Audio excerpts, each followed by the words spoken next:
vous remercie. Merci, Madame la Ministre.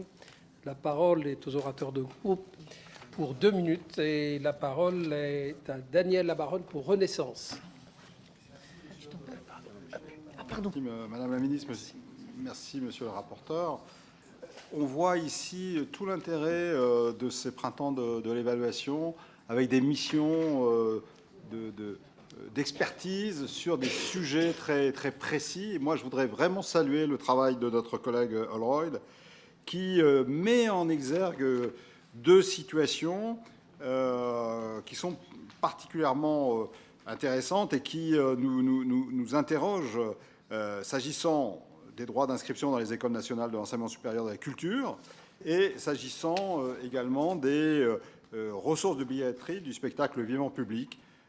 Moi, ma conviction profonde, mais c'est une conviction politique que je porte, c'est que on ne peut pas, au risque de remettre en cause le financement de notre modèle social, au risque d'aggraver nos déficits publics et donc de notre dette publique, on ne peut pas pratiquer le tout gratuit.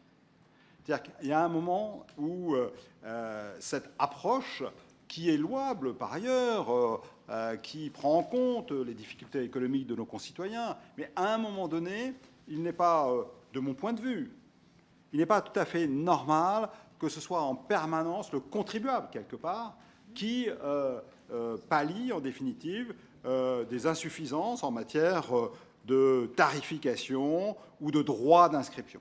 C'est vraiment ma conviction profonde. Et là, on a des recommandations qui sont, je crois, très intéressantes, qui sont modérées, avec des hypothèses qu'il faut, je crois, pouvoir étudier avec beaucoup d'intérêt.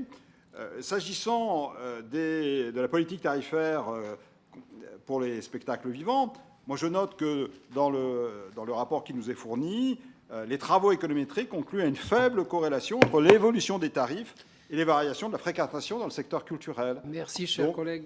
Moi, je suis tout à fait favorable aux propositions qui ont été faites dans le cadre de cette expertise que je salue.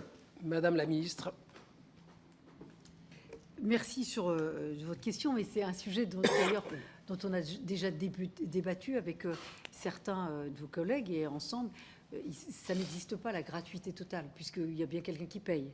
Donc la charge, elle est supportée par quelqu'un. Ça peut être aussi, c'est souvent dans le cadre aussi d'une solidarité nationale. On le voit, vous êtes élu local, je suis élu local, on sait très bien, évidemment, comment on peut faire porter la charge. Donc sur la baisse des tarifs dans le spectacle vivant, il n'y a pas vraiment eu de baisse de la tarification ou du billet. Donc on n'a pas de tout gratuit. Ça, c'est aussi une réalité. D'ailleurs, on le voit sur la difficulté aussi parfois d'y accéder. Mais on a une recette moyenne qui stagne. Et moi, je trouve que les propositions dans des structures, évidemment, varient, avec plus de gratuité. Moi, j'ai demandé, par exemple, pour le musée du Louvre, vous avez, par exemple, alors c'est pas du spectacle vivant, c'est sur des établissements culturels. Les tarifs ont augmenté, mais je vais vous dire, moi, la première fois, je me suis interrogée en disant, attention, si vous augmentez, vous sélectionnez un public. Mais en fait, vous avez une politique aussi de gratuité pour les jeunes, enfin pour les étudiants, pour les gens sans emploi, pour les familles.